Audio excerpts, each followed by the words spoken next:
Before the video starts, about 96% of you guys are not subscribed. Subscribing and clicking that notification bell does help me out a lot in doing what I really want to do.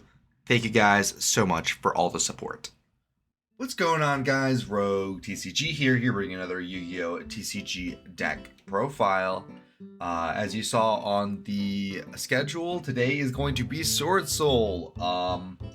I never was really into Swordsoul until a little bit ago, and it got reprinted in Mavens, and it was actually affordable until I got to really play the deck.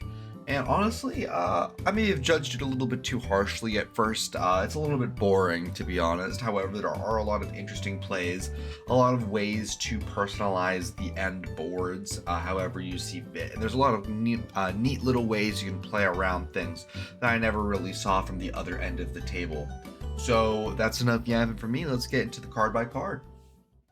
Sorry for interrupting. I have an announcement. This Sunday, January 27th at 5 p.m. will be my first stream on YouTube, so please come by and say hi. I'll build any deck that viewers suggest in a deck building stream, so if you have a deck you want to see built, stop on by. That's all. Now back to the video. First off, on the Swordsoul, we are in triple Swordsoul Moye. If it's normal or special, you can reveal a Swordsoul or worm in your hand, special summon a token. That token is then a tuner. And then if this is sent to the grave as a synchro material, you can draw a card. Very powerful card. All the Swordsoul's will make a tuner token. That's going to be level 4, so this lets you make level 8s. One Swordsoul Strategist Long 1. You can discard a Swordsoul or a worm monster from your hand, special summon this card from your hand, and then you can special summon the token. All the tokens in the monster zone, you can't special from the extra except for synchros. I think Moye also had that. If this card is sent to the grave as sync material, your opponent takes 1200, a nice little bit of burn for time and round. This is a very powerful card. It lets you get access into 10s and even potentially 11s.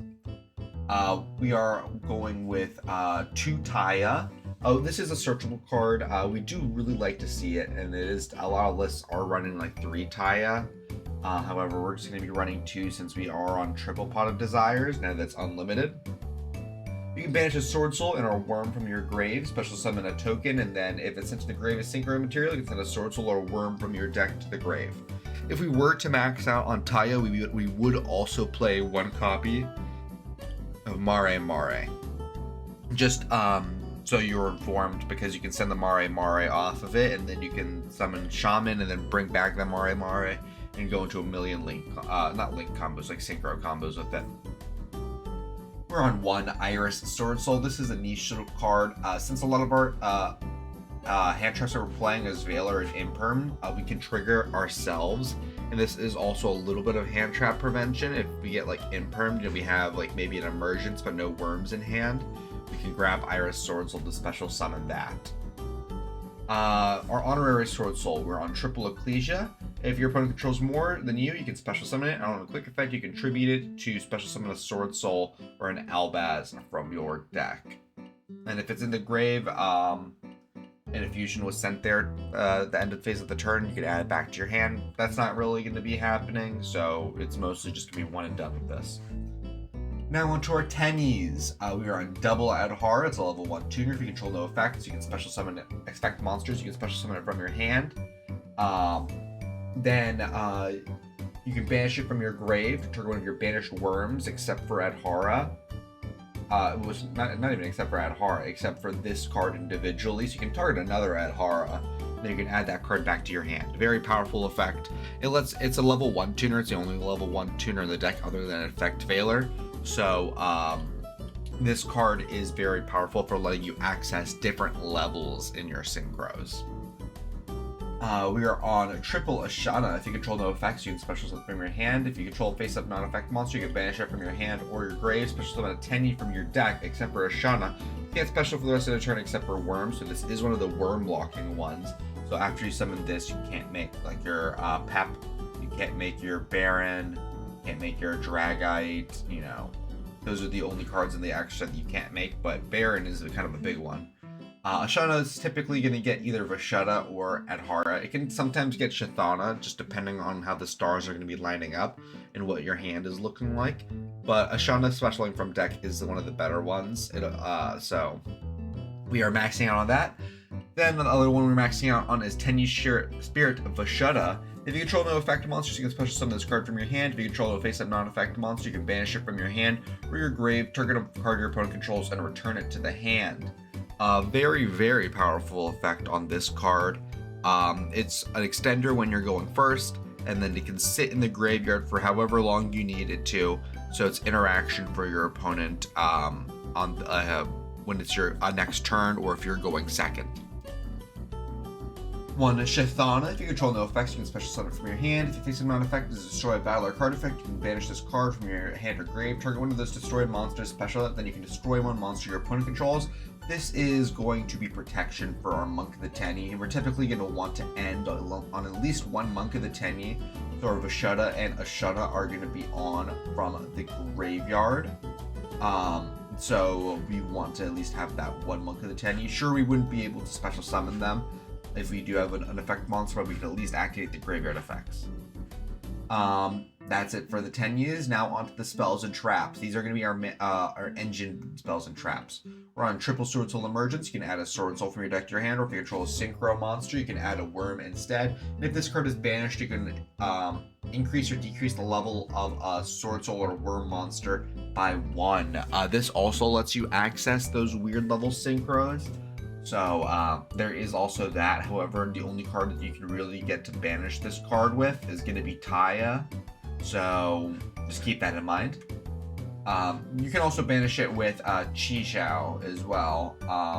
So there is also that. Next, triple Heavenly Dragon Circle. Tribute a worm, add a worm from your deck to your hand, or if you tribute a non-effect to activate this, you can special summon the worm you were going to add anyway, but negate its effects. And during the main phase, if you control a face of non-effect monster, you can banish this card from your grave to add a Tenyi from your deck to your hand. So this is both a searchable card when it's in the grave, so it's able to search any of your Tenyis, or you're able to, because it's a quick effect, you can dodge interaction with your opponent. So let's say, for example, you have a Moe and you are going to summon the token using Moe's on summon effect, and you already revealed. Then your opponent tries to interact with it with like an imperm. You could Heavenly Dragon Circle, still get that token, and just get one of the Tenyis. The token is not a non-effect monster, so you can special that Tenyi straight from your hand. So it's a very powerful card. It lets you dodge interaction and change up your plays quite a bit. So we are running 2 of it, since this card itself isn't searchable. Lastly, our last searchable card is going to be a Swordsoul Blackout. Target a worm you control and 2 monsters your opponent controls. Destroy them. If this card is banished, you can special summon a Swordsoul token, level 4 water. When that token's in the monster zone, you can't special except for Synchros, and then you can lose each effective Swordsoul Blackout once per turn. So this is just Icarus Attack. This is just Icarus Attack, except it's searchable. And it has a graveyard effect, so it's just better Icarus Attack, and that's enough. It's enough to be better Icarus Attack for this deck. 1 Call by the Grave, because we don't really want to get hand trapped. Triple Pot of Desires, newly at 3. Triple Ash Blossom and Joyous Spring. Triple Effect Failure, and Triple Infinite Permanence, which goes with our Iler Swordsoul. During the main phase of a monster's effects are negated is on the field. Quick effect, you can special summon this card from your hand.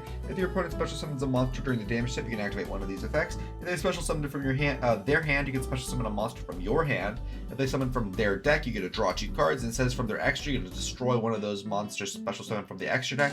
So it's a Pot of Greed if it's from their deck. It's a special summon from hand if it's from their hand. And if it's from their extra deck, it's just a bad Baldrake. That's all. Now onto the extra deck. We are on a 2 Monk of the Tenyi. Most builds are going to be running 2 to 3 of this. We're running 2 just because we are, as long as we stay knowledgeable about the fact that we're running less of Monk of the Tenyi, and we just know to end on 1 or just to have 1 in extra deck and to keep it there. We just need to play a little bit safer with it, but it does mean we have a little bit more extra deck flexibility in terms of synchros. We're playing 1 Shaman of the Tenyi, needs 2 worms. You can discard a card, target a worm in your grave, special, and for the rest of the turn you can't activate effects of monsters. Special summon from the extra deck except for Tenyis. It means you can still make the Baron, you can still make the Dragite and everything. Except all this means is you're going to have to make your Yugioh before you activate your Shaman. Because you're not going to be able to activate it. Same with your Yang Zings. You're going to have to make your Yang Zings before your Shaman because you're locked in Tenyi effects afterwards. So Shaman of the Tenyi is going to be the last monster from the extra deck you're going to be activating the effect of when you activate it. Now on to our synchros. We're on 1 Yazi, Evil the Yang Zing. Your opponent can't target this card field with card effects. You can only use each of the effects of Yazi once per turn. You can target a Yang Zing you control and a card your opponent controls to destroy them. When this card you control is destroy a battle or card effect and sent to your grave, you can special summon a worm from your deck in defense position. Very powerful card, tutoring out for any worm. It's destruction, it's interaction. You can pick your opponent's board. It's really good for doing that specifically, and it's untargetable. It's just a very powerful card. Next, 1 Boxia, Brightness of the Yang Zing. When this card is synchro summoned, you can target cards in the field equal to the number of different original attributes of worms used for the synchro summon of this card. Shuffle them in the deck. Once per turn, you can target 1 card you control and 1 level 4 or lower monster in your grave. Destroy the card on the field, and if you do, special summon the other monster from the grave. Very powerful card. You can summon the weird level tuners from your grave, like Adhara and maybe even Veiler sometimes.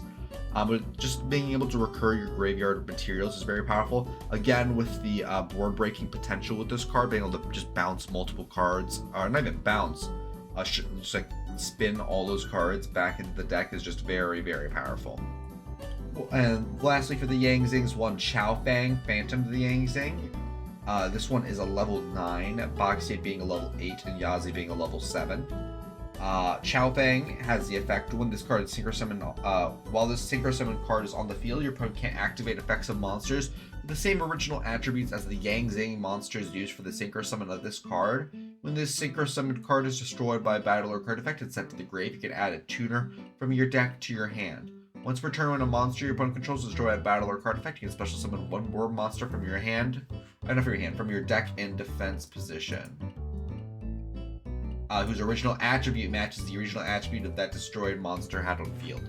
So that's a lot of words. So functionally, this guy is a floodgate for monsters.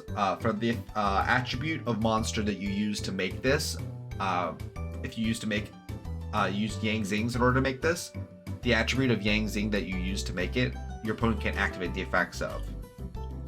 So in this deck, you can choose either light or dark. Those are your options. Do you want to choose lights or darks?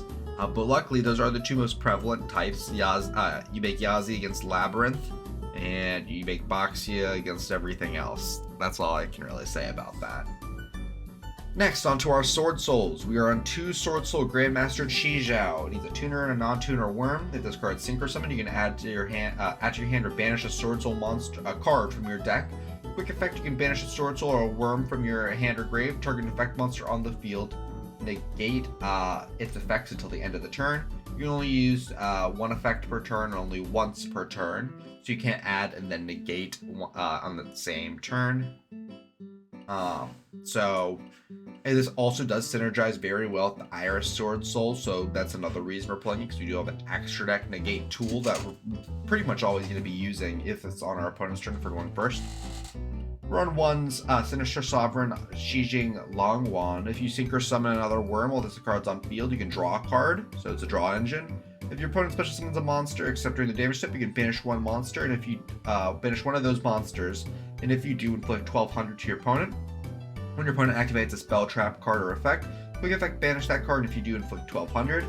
And you can only use each effect of Shijing Longwan once per turn. So, a very powerful card, burns for 24 potentially. On top of that, long one that's 36, that's almost half your opponent's life points. Just a very powerful piece of interaction that some decks are really going to have issue dealing with.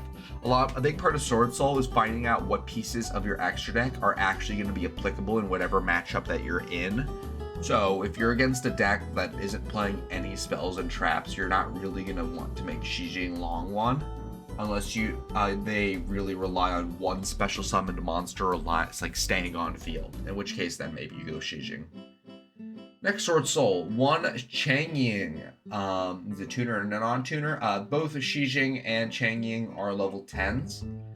For each banished card, this card gains 100 attack and defense, and monsters your opponent controls lose 100 attack and defense. This is actually relevant against some matchups that banish cards. We are also playing Pot of Desires, so that's an easy 1k just stacked on us and against our opponents, taking that away.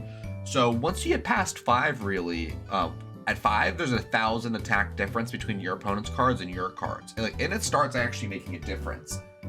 If this card is destroyed by card effect, you can banish a card from your grave instead. If a card is banished, during the damage, except during the damage step, you can banish a card from both your opponent's fields and their grave.